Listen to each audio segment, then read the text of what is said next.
Hello my friends, it is review time. You're watching Electrified Reviews. Today we're checking out the Magnum Ranger 2.0. This is a big bike. I mean, look at this thing. Let me get myself in here next to it. For reference, I'm 6'3". This thing is giant. I'm super stoked about this bike because I've ridden a lot of Magnum's electric bikes before, but a lot of them were their smaller models, their folding stuff. This one actually fits me. I raise the saddle all the way up. I can get full leg extensions. Pedaling is awesome. It's a class 2/3 hybrid, which means you can go up to 20 miles per hour on the throttle, 28 miles per hour with pedal assist. And it's a lot of fun to ride, especially if you're a bit taller, have longer legs like me. You're definitely going to enjoy it then. If you're not familiar with Magnum, they've been making bikes for quite a long time, and they are one of those electric bike brands that's actually carried by a lot of dealers. That's why one of the reasons that I like them is that you can actually get in and test ride these bikes. Most major cities have multiple Magnum dealers, so that's really nice. They tend to have like different sizes available as well, and that can give you a lot of confidence if you're buying an electric bike and you want to make sure it actually fits you before you try it. It can be a little bit risky buying online sight unseen. So anyways, let's dive into this bike, the Ranger 2.0. It can be a little confusing looking at Magnum's lineup because they've got a lot of different electric bikes, and a lot of them kind of look similar, have a lot of similar specs on them. The good news is that most of them are pretty solid models, so you can't really go wrong. But for the Ranger 2.0, let's run through the electronics system first. You've got a Bafang rear hub motor back here, 750 watts nominal. These peak at around 1,000, 1,200 watts. Pretty good power on these, decent torque. Usually these have 80 Newton meters of torque. Now, with a big wheel like this, these are 26-inch in diameter wheels, you don't get as peppy of acceleration as you might on a smaller 20-inch bike. The motor gets a mechanical advantage in those smaller wheels. So with this big one here, whoa!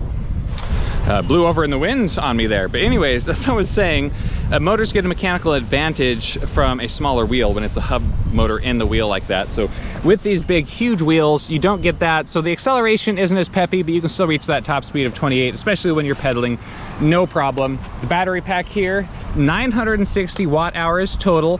Fits nice and snug into the down tube here, locking in, removable, of course. You can check the charge with the button right here, and you can pop this port open to charge it or to plug in a device to charge via USB. So if you want to mount your phone on the handlebars, charge it while you ride, or just pop the battery off the bike and use it kind of like a portable battery bank, you can do that too. Always great to see that feature.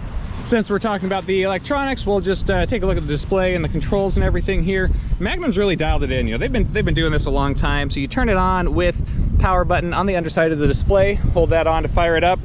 I absolutely love this display. Super easy to see. These grayscale ones have the best visibility, so even when you're riding in the daytime and it's really bright out, you can see it. I like this two-tone thing they've got going on here with your main information up here, and then you got your trip and time details and everything, and that dark bar at the bottom. You have a pretty good range on your pedal assist too, so if you use the up and down arrows here, you can go from eco mode all the way up to boost mode. Now, it's important to note that the throttle is not linked to pedal assist level, which means you get full throttle power no matter what assist level you're in. Even if you're down in eco and you hit the throttle, you can still accelerate up to that 20 miles per hour.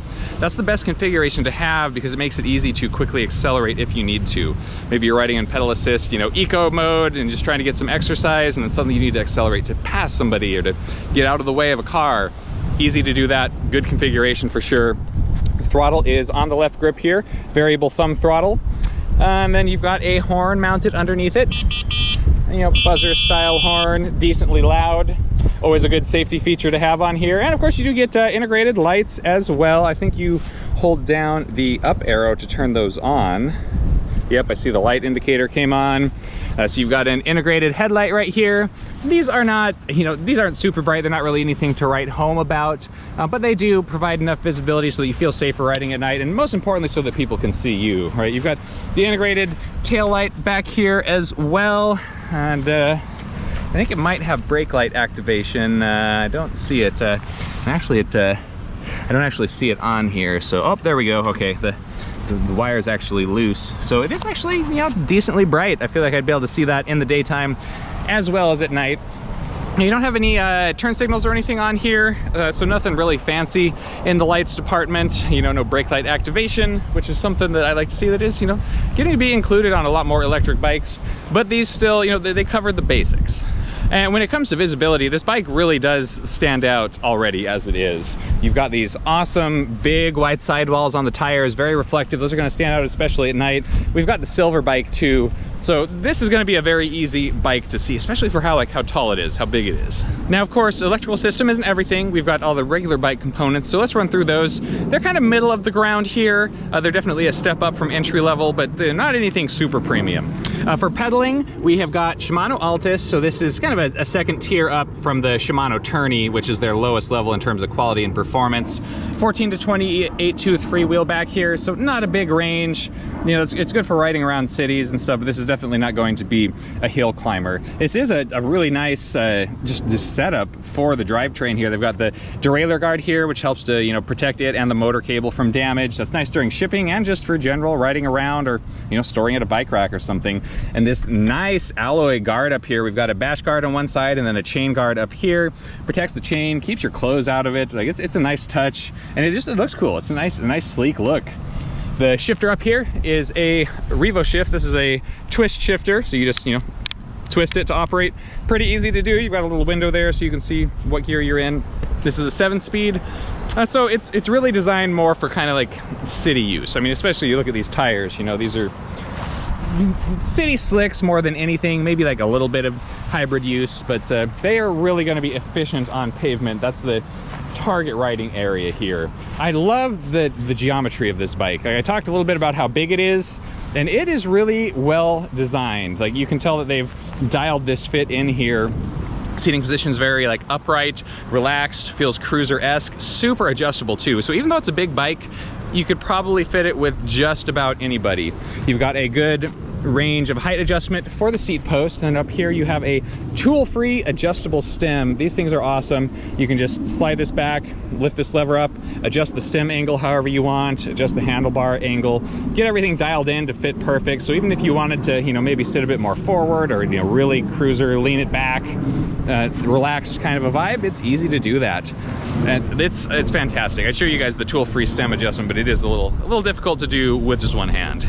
We've got these ergonomic stitched faux leather grips. They feel awesome. They're locking, so they don't, you know, they don't turn around and squirrel on you if you are really putting weight into them. Probably won't need to do that, especially if you're just cruising around town. And we've got some suspension on here too. A suspension fork up here on the front. Now this is a pretty basic, you know, you're looking at a coil spring suspension.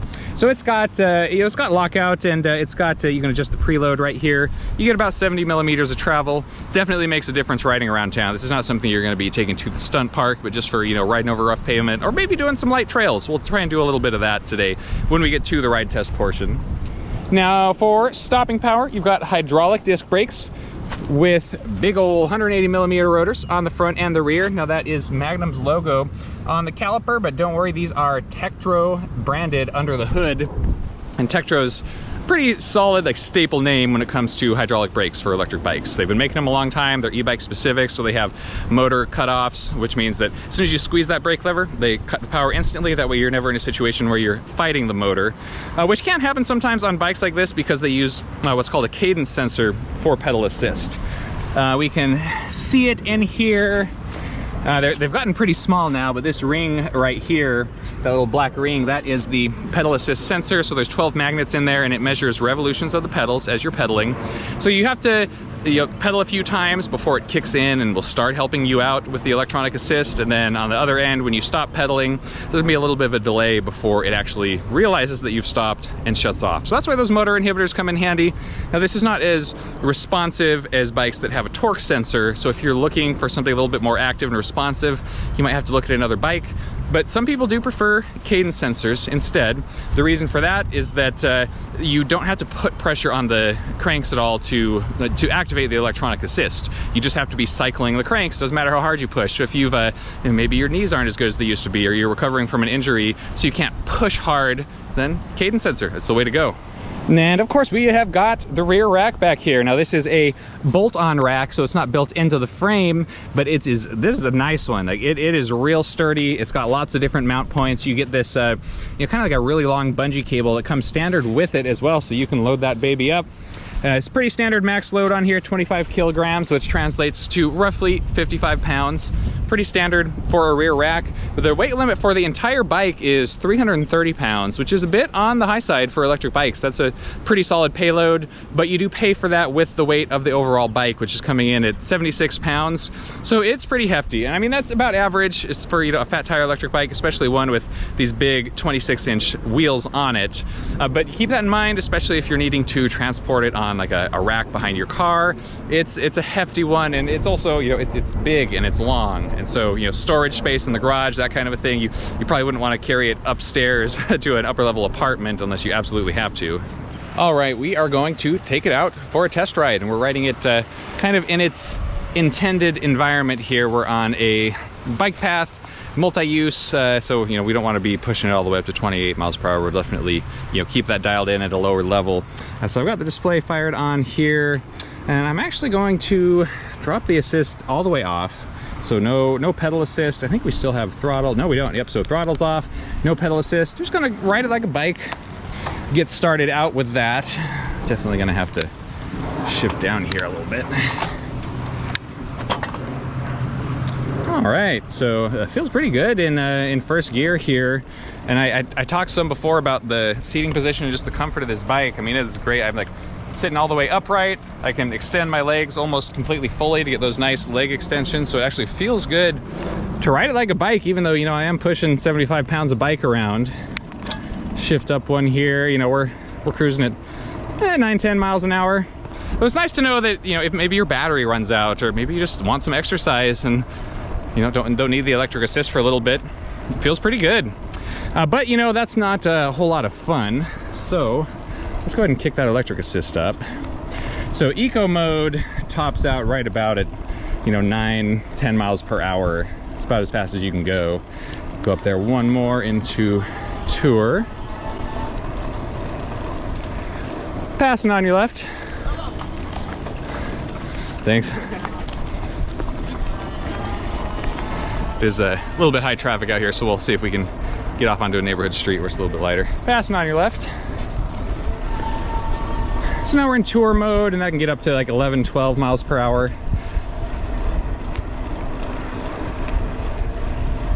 Passing on your left. Now, even though it's limited to that speed with pedal assist, you still get full power throttle. So you can just bump that and it'll really take off. And, you know, it's pretty peppy in the mid-range. That's one thing to note about hub motors like this, is that when you're in, you know, kind of the mid-range speeds, 10 to 15 miles per hour, that's where your acceleration is the best. You know, these are more peaky motors, less so than torquey motors. Okay, let's get back onto the trail out here. We got a clear stretch here, so I'm gonna just bump that up all the way into boost. So this is kind of like top speed mode, right? So we're gonna have to shift all the way up through those gears. I'm in the highest gear now. Now at 20 miles per hour, I'm pedaling pretty fast. We hit a top speed of 23.9 miles per hour right there, and I don't feel like my legs can really go much faster. You know, maybe a little bit, but it's certainly not comfortable to pedal at that speed. Let's try one more here to see how fast we can get going.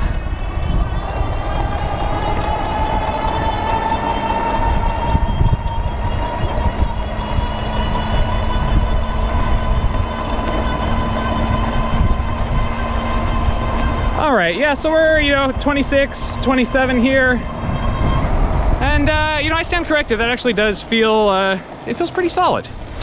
I don't think I was actually in the highest gear for pedaling that first time around. And it actually, you know, bounced down there into 7th. So yeah, you know, hitting that top speed of 28 miles per hour feels pretty doable here.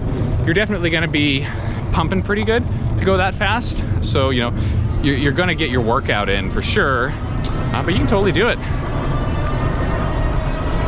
The cockpit feels pretty stable at speed. It feels a little squirrely leaning and turning sometimes, although now that I'm, you know, going this fast, it feels pretty good. Try the old no-handed. Definitely not noticing any frame flex like this. Yeah, this feels pretty good. You know, I think it's a testament to the bike if I can ride no-handed, you know, speeds in excess of 20 miles per hour. That means they've got a pretty sturdily designed frame. Now, if you're a motorcycle rider, you're gonna have to get used to the throttle being over here on the left, which feels very weird to me, just because I've ridden a lot of motorcycles. I'm used to it being on the right. But you know, if you want to have a twist shifter, that's kind of what you got to do. And this is always a challenge for electric bike manufacturers. You get a kind of a crowded cockpit, and it can be tough to figure out where to lay everything out. And I think Magnum's done their throttles on the left side as kind of a standard for quite a while. And if you're not coming from a motorcycle riding background, then you're probably not even going to notice. So I've got it in sport mode now, and this is a really nice, just kind of middle of the road setup. And you know, if I owned this electric bike, I'd probably leave it in gear 7 all the time, which is the highest gear. That's the hardest one to pedal in, but you've got the throttle. So if you're, you know, starting off, then you can just use that to kind of help you get going. Even if you're in a lower pedal assist setting, you know, I'm in sport, we could even like put it down to tour, but I can still hit the throttle, it will take off. I can start pedaling. By the time we get up to, you know, 10 miles per hour or so, then I can just let go of the throttle, because it, you know, it feels really good pedaling at this speed. Then you don't have to fiddle with shifting all the time. That's just kind of my style personally, though. I don't like to be fiddling with the gears. You know, I like to let the electronic system do its work and just have a good time. Let's see what we can do on just the throttle. I've got it all the way up in boost. Not that I think that really matters, but I'm not going to pedal. I'm just going to hit the throttle, take off. So acceleration is pretty anemic, you know, right from the start, but now it's really starting to pick up in that mid-range. There we are at 15. And there's 20 miles per hour. And we've balanced out, and we're just kind of holding speed right there. And I mentioned this earlier, but this is sort of a class 2, class 3 hybrid, which means the throttle will only get you up to, you know, 20 miles per hour, which is technically the limit for a class 2. Class 3 electric bikes can go 28 miles per hour, but they're only supposed to do that on pedal assist, not with a throttle. Now, there's a lot of bikes that will go 28 on throttle. Let's say they're class 3. Technically not, but you know, in the US, it's a really big gray area. There's legislation varies from state to state, and I mean, even from city to city. So I do appreciate that Magnum is, you know, doing the best they can to actually follow those regulations, even though they're not always clear. I want to just talk again about the comfort of this bike, because it feels excellent. It's really dialed in, like just the ergonomics of riding it. It's tuned well. I feel like it's fitted really well. You've got the suspension fork that adds some comfort. The saddle is nice, big comfort saddle. Riding with this nice upright, relaxed position feels great. And then you have the fat tires. That's kind of the icing on the cake. If you've never ridden a fat tire electric bike, or fat tire bike in general, they feel quite a bit better because they have a really high volume of air, and so it just adds a lot of cushion. And then they also have some added perks. You can run them at low pressure if you need to, like ride on sand or snow or something like that, to get better traction.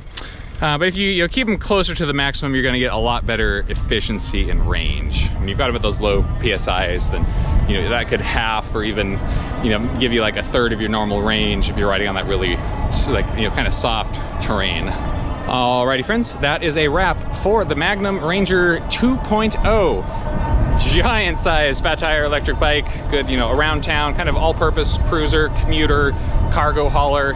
They can do a lot of things well. If you got questions or comments on this review, as usual, let me know in the comments section. You can also check the description for a link to the full written review back on our website, electrifiedreviews.com. We've got more details, we've got all the specs, we've got a whole bunch of photos. So, you know, head on over there, check it out. Thanks for coming along, guys. Ride safe, and as usual, I will see you in the next video.